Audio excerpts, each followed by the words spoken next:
দেখো আজকে একটা মজার অঙ্ক শেখানো হবে। কি বললাম, মজার অঙ্ক শেখানো হবে। এই ধরনের অঙ্ক করার জন্য আগে একটা সিস্টেম শিখেছো, কিন্তু সেটা মজার আকারে আজকে বলা হবে। কি বলেছে, কি চ্যাপ্টার না, মনে মনে সহজে হিসাব করি। সহজে হিসাব মানে কি, নিজেরা আচ্ছা হিসাব করা জিনিসটা কি, আমরা যে অঙ্কগুলো খাতায় কলমে বা বোর্ডে করছি সেই জিনিসটাকে কি বলে, হিসাব বলে, তাই তো। এবার সেইটাকে যদি আমরা মনে মনে করতে পারি, খাতা কলমের সাহায্য না নিয়ে যদি আমরা মনে মনে করতে পারি, সেটা কিভাবে করব। এরকম দেখবে অনেকেই এরকম হিসাব বা এই ধরনের অঙ্ক অনেকেই মনে মনে করতে পারে। যেরকম সবারই বাড়িতেই বয়স কথা রকম আছে তো সবারই, তাদের মধ্যে অনেকেই দেখবে পড়াশোনা জানেনি সেরকম, তাই তো। কিন্তু তারা হাটে বাজারে বা দোকানে যায়, দোকানে জিনিসপত্র কিনে টাকা পয়সা দেয়, তার থেকে ফেরত নেয়, সবই করে। ওনারা যখন হিসাব করে দেখবে একটা অন্যরকম ভাবে হিসাব করে। যদি বলা হয় 18 টাকা, কোন একটা জিনিস কিনতে গেছে, যদি বলা হয় 18 টাকা, তখন ওনারা কিভাবে বলে না 20 টাকা থেকে 2 টাকা কম। কেউ যদি শুনে রাখো তাহলে মনে করবে। আবার যদি বলে 45 টাকা, তখন কি বলে না 40 টাকা আর 5 টাকা বলে, এরকম করে এই ধরনের কথা বলে, তাই তো। এই ধরনের বলে ওনারা কিন্তু আমাদের মতো করে খাতায় কলমে বা বোর্ডে এই ধরনের অঙ্ক করতে অভ্যস্ত নয়, কিন্তু এইরকম করে তারা নিজেদের মতো করে হিসাবটা করে নিতে পারে। আর যেই হিসাবটা করে, হিসাবটা কিন্তু একদমই ঠিকঠাক ভাবেই হয়। যে ওইভাবে হিসাব করছে বলে হিসাব ভুল হয়ে যাচ্ছে বা ভুল বলছে তা কিন্তু নয়, হিসাবটা একদমই ঠিকঠাক ভাবে করে। এবার ওই যে হিসাব করাটাকে, ওইটাকেই বলে মনে মনে হিসাব করা বা সহজে হিসাব করা। এবার ওইটা কিভাবে হয় সেইটা প্রথমে আমরা বোর্ডের সাহায্যে করে দেখবো, তারপর নিজেরাও মনে মনে সেভাবে করতে পারি কিনা দেখে নেবো, ঠিক আছে। তাহলে প্রথমে একটু ছোট সংখ্যা দিয়ে দেখা যায়, প্রথমে 2 অঙ্কের সংখ্যা দিয়ে কিভাবে ওইটা হিসাবটা করা যায় দেখা যায়।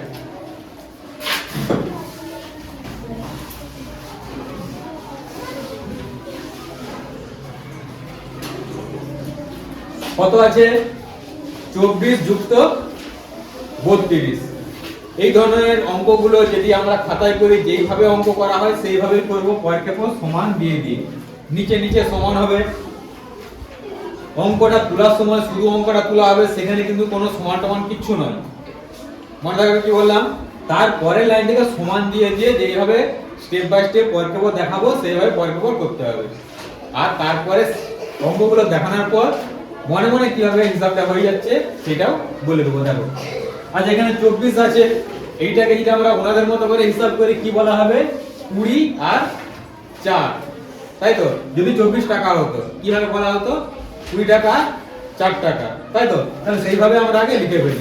এখানে 20 যুক্ত 4 হলো 24টা হয়ে গেছে, তারপর যোগ আছে। আবার দেখো এখানে 32 আছে, 32টাকে যদি টাকার মতো করে হিসাব করি কি বলা হবে, 30 আর 2, তাই তো। সেরকম লিখে দিল। দেখো আমাদের সংখ্যাগুলোকে যেভাবে সহজে বলা হয় সেইভাবে সহজ করে লেখা হয়ে গেছে।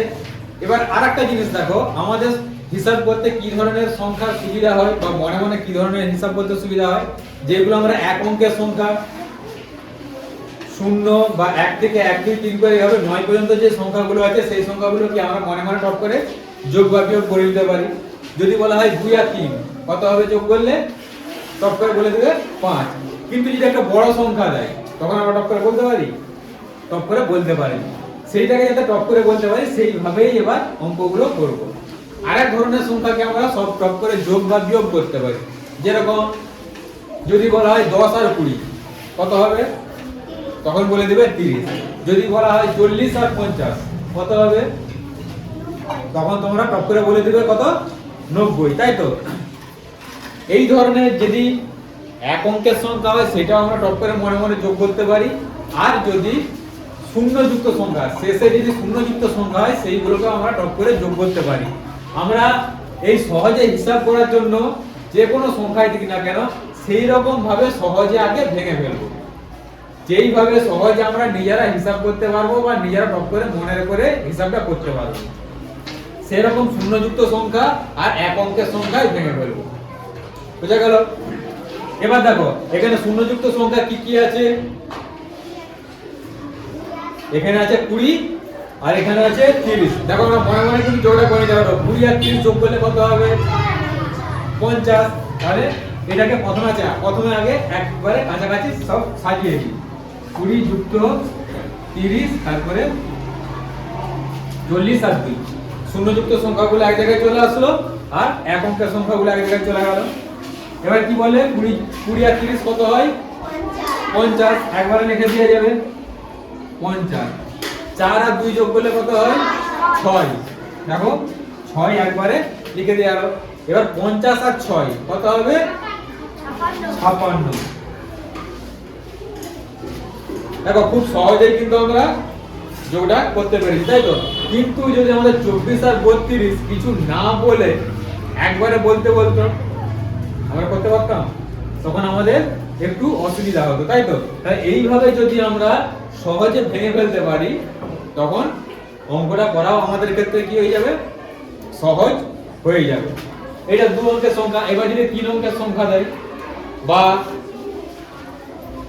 2 রাশির আছে, 3 রাশি, 4 রাশি, যত খুশি সংখ্যা দেয়, এইভাবে যদি আমরা ভাঙতে পারি তাহলে কি টপ করে অঙ্কগুলো হয়ে যাবে। বা 3 অঙ্কের একটা সংখ্যা দেখা যাবে।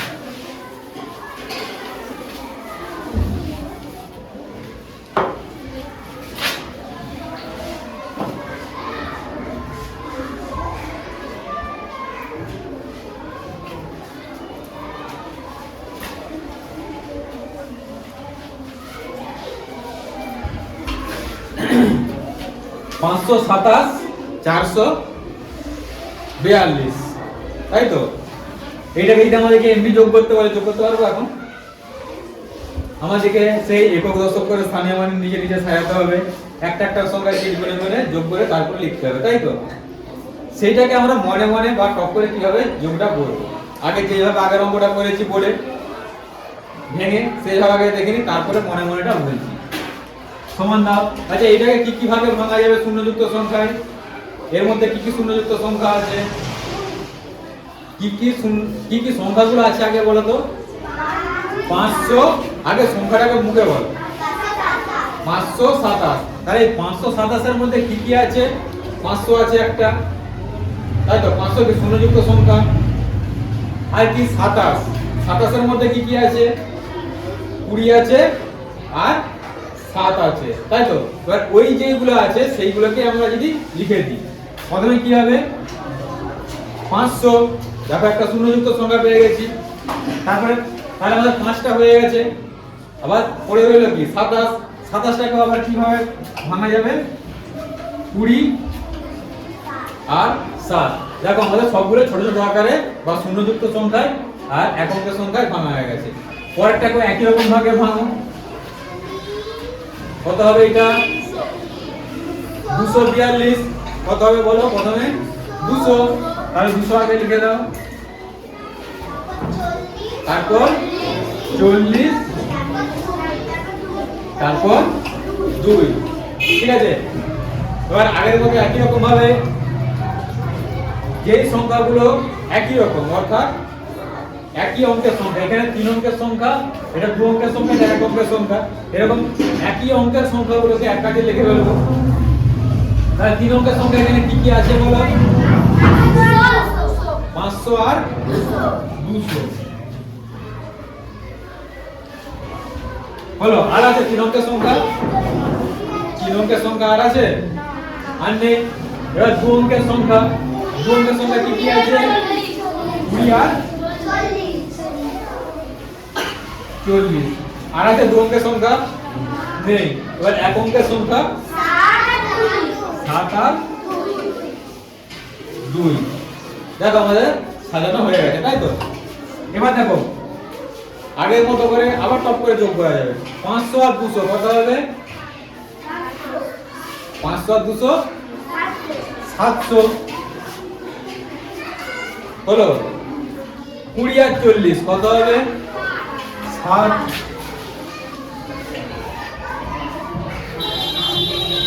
7 আর 2 কত হবে 9। দেখো আমাদের হিসাবটা কিন্তু আমরা টপ করে করতে পারছি তো, তাই তো। এবার এইটাকে তোমরা একবারে যোগ করে লিখে দিতে পারো বা একটা একটা করে যোগ করে লিখতে পারো। যেমন কি 700 আর 60 কত হবে 760, তাই তো। সেটাকে একবার লিখে তারপর 9 আলাদা করে যোগ করতে পারো বা একবারে করে দিতে পারো। 700 আর 60 কত হবে 760, আর তার সাথে 9 যোগ করলে 769, তাই তো। হলো, দেখো আমাদের অঙ্কটা হয়ে গেছে। এবার যদি আমরা এমনি যোগ করতাম 7 আর 2 9, 4 আর 2 6, 2 আর 5 কত 7। দেখো যোগটা আমার মিলেছে। এবার এইটাকে যদি আমরা মনে মনে করতাম অঙ্কটার দিকে না তাকিয়ে, তখন কিভাবে করা হতো। কত আছে 527 442, বোর্ডের দিকে এখন আমি আর দেখছি। তাহলে 527 এর মধ্যে কি আছে 500 আছে, আর 242 এর মধ্যে 200 আছে। তাহলে আমাদের হিসাব করতে কি হলো 500 আর 200 আমাদের আলাদা হয়ে গেছে। 500 আর 200 তে কত হবে 700, তাহলে একটার মধ্যে 700 হয়ে গেল। তারপরে কত ছিল 527 ছিল তো 27, আর এদিকে আছে 42। 27 এর মধ্যে কি কি আছে 20 আর 7, তাহলে 20 নিয়ে নাও।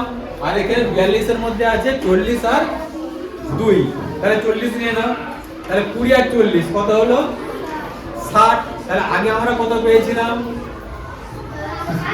700 পেয়েছিলাম, এখন পেলাম 60, তাহলে কত হবে 760। আর তাহলে আমাদের কি কি পড়ে রয়েছে 7 আর 2, 7 আর 2 যোগ করলে কত হবে 9। তাহলে আমরা পেয়েছিলাম আগে 760 আর এখন হলো 9, তাহলে কত হলো 769। বুঝা গেল কিভাবে হয় মনে মনে। দেখো বোর্ডের দিকে না দেখেও অঙ্কটা কিন্তু আমাদের যদি এইভাবে মনে রাখতে পারি তাহলে অঙ্কটা আমাদের টপ করে করা হয়ে যাবে। এবার একটা মজার জিনিস দেখো, এই যেভাবে ভাঙা হয়েছে আমরা আমাদের হিসাবের সুবিধার জন্য কি বললাম যে শূন্যযুক্ত সংখ্যায় আর এক অঙ্কের সংখ্যায় ভেঙেছি, তাই তো। এই যে ভাঙাটা হয়েছে, এই ভাঙাটা কিভাবে হয়েছে বলো তো। এরকম ভাবে ভাঙা কিন্তু আগে করানো হয়েছে।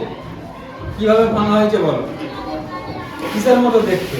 শুধু একটাকে ধরাবো 527, বাকিটা বাদ দাও 527। এই যে বাকি যেটা আছে এটাকে ধরা দরকার নেই, শুধু এইটুকু কথাই ভাবো। এই অঙ্কটাই হবে 527, সেটাকে ভেঙে যেটা কিভাবে লেখা আছে সরল টরল নয়, এর আগেই দেখানো হয়েছে বিশ্লেষণ। কি বিশ্লেষণ বলো,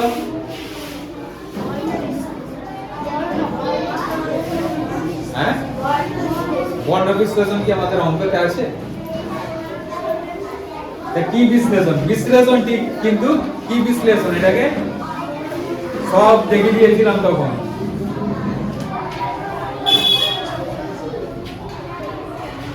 এইটাকে বলে স্থানীয় মানের বিশ্লেষণ বা স্থানীয় মানের বিস্তার করে লেখা। আগে হয়নি।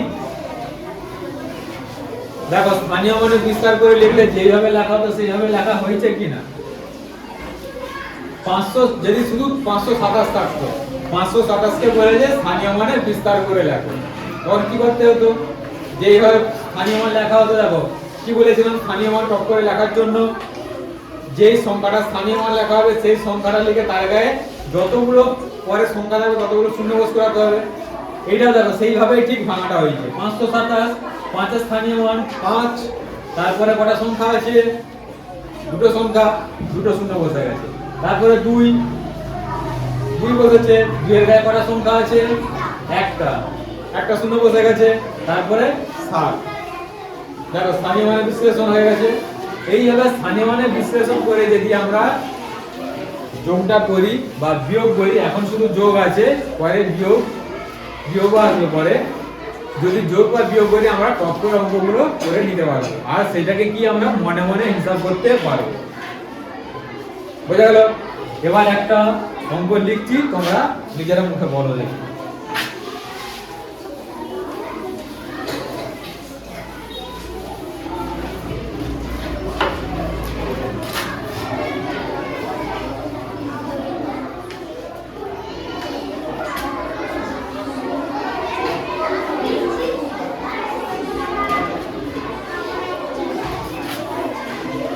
বলো কিভাবে ভাঙবো বলো 352 224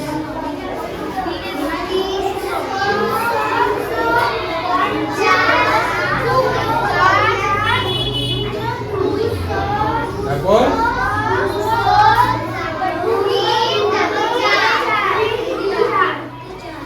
হলো এবার সাজিয়ে দাও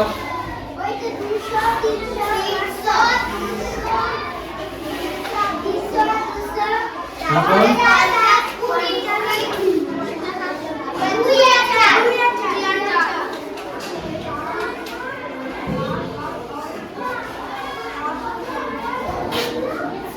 যোগ করো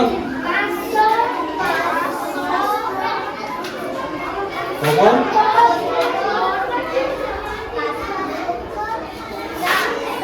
তারপর 2 আর 4 বলো এবার একবার যোগ করো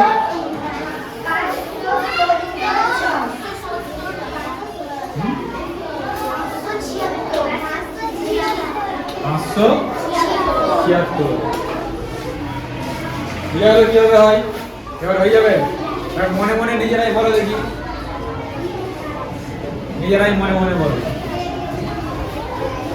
নিজেরা দুটো সংখ্যা আগে নিজেরা মুখে বলো তারপরে সেটাকে ভাঙবে হ্যাঁ দুটো সংখ্যারই বলো এখন বেশি বড় কেন করতে দুটো সংখ্যাই বলো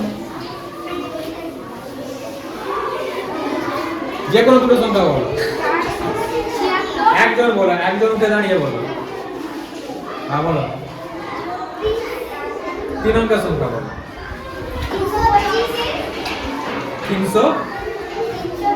325 আর আরেকটা সংখ্যা বলো 224 ঠিক আছে 325 আর 224 এবার নিজেরাই মনে মনে হিসাব করো 325 এর মধ্যে কি কি আছে বলো 300 আছে 325 এর মধ্যে কি কি আছে আর 5 তাহলে 325 এর মধ্যে আছে 320 আর 5 আর 224 এর মধ্যে কি কি আছে